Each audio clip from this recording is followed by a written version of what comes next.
It was supposed to be a quick appointment routine, really. My blood pressure had been acting up, and Dr. Keller wanted to run a few tests. Nothing serious. I told my wife, Mia, not to worry. I'd be back before lunch. We'd only been in this new neighborhood a couple of weeks. Everything still smelled of fresh paint and construction dust.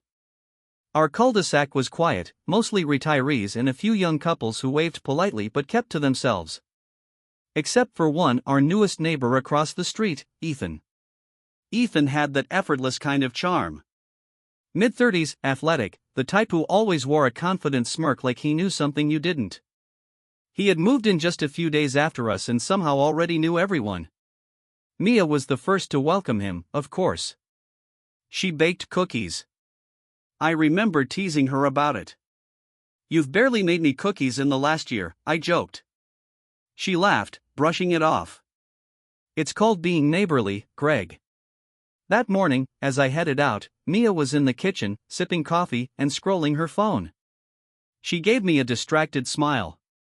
"Text me when you're done," she said.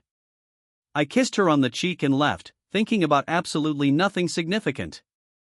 But the appointment ran faster than expected. I was back in my car by 11:12. No texts from Mia. No missed calls.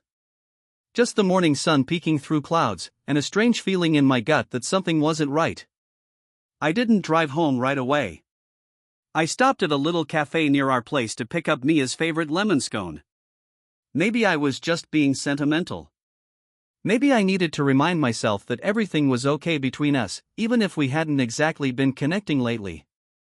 By the time I pulled onto our street, it was 11:39. And that's when I saw it. A silver truck I didn't recognize was parked in our driveway. It wasn't a delivery vehicle. It wasn't parked like someone dropping something off. It was backed into the driveway like someone planning to stay a while. I slowed down and glanced over. The blinds in our bedroom window upstairs, second from the right, were tilted. Not closed, not open. Tilted. As if someone had been watching outside, then turned them just enough for privacy. I parked around the corner. My heart was in my throat before I even opened the car door. There was no sound when I slipped through the side gate. The yard was quiet, the sun beating down on the concrete like nothing was wrong. But I noticed the sliding glass door was slightly ajar. Our AC had been acting up, no way Mia would leave it open if she was alone. I stepped inside. The house smelled faintly of lemon. And something else, cologne. Not mine. I crept up the stairs, each step a thunderclap in my ears. I don't know what I expected. Maybe I thought she was on the phone. Maybe she was helping someone with a delivery. But a part of me already knew. That part that made me stop outside our bedroom door, hand trembling over the knob, listening. Voices. Hers. Laughter. His. Low, confident. I didn't open the door. Not right away. I couldn't. Instead, I backed away slowly, my breath caught in my throat. I went back downstairs, my legs moving without direction. I ended up in the kitchen, holding the paper bag with the lemon scone, gripping it so tightly that grease seeped through. The bedroom door never opened. I waited in the kitchen, staring at nothing, until I heard the sound of footsteps overhead and then the unmistakable rhythm of the floorboards creaking. A minute later, the front door opened. I heard voices again. Laughter, like they'd just shared an inside joke. I stepped back into the hallway just in time to see Ethan walk out, a cocky smile on his face, keys spinning around his finger. He didn't see me. Mia followed him to the porch, barefoot, wearing the oversized hoodie I thought I lost last year.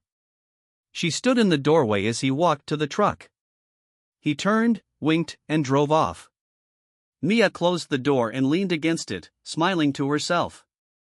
That's when she saw me. The paper bag crinkled as I held it up like some kind of absurd peace offering.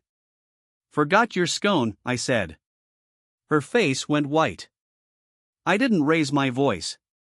Didn't throw anything. I just placed the scone on the kitchen counter like I was returning something she left behind. Mia still hadn't moved from the front door.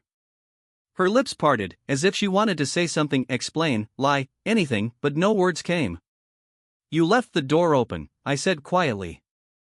I didn't think you'd be back this early," she said, instantly realizing how that sounded. "No," I replied. "You didn't." Her eyes searched mine, panicked. "Greg, it wasn't what it looked like." "Then tell me," I said. "Tell me exactly what it was." She hesitated. The silence stretched. He came over to talk. About the neighborhood. About nothing important.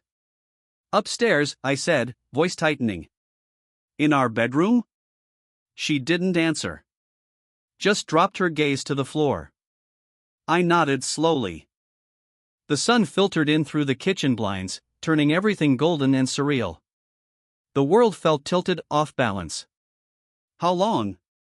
I asked. Mia's face crumpled. "Greg." "How long?" She sank into the chair, covering her face with both hands. "A few weeks. Maybe a month." My throat closed. "A few weeks? We moved here 3 weeks ago." She winced. "I didn't mean for it to happen. I was lonely." "You've been so distracted. Always tired. You're never really here, even when you're home." I laughed bitterly. "So while I was getting my blood pressure checked because my chest hurts every morning, you were getting cozy with the neighbor?" "Don't say it like that," she said, her voice cracking. "It's not like I don't love you. You just needed something new?" I snapped. "Someone to make you feel alive again? That's what you said when we first got married, remember? You told me I made you feel alive." Mia wiped her face with trembling fingers.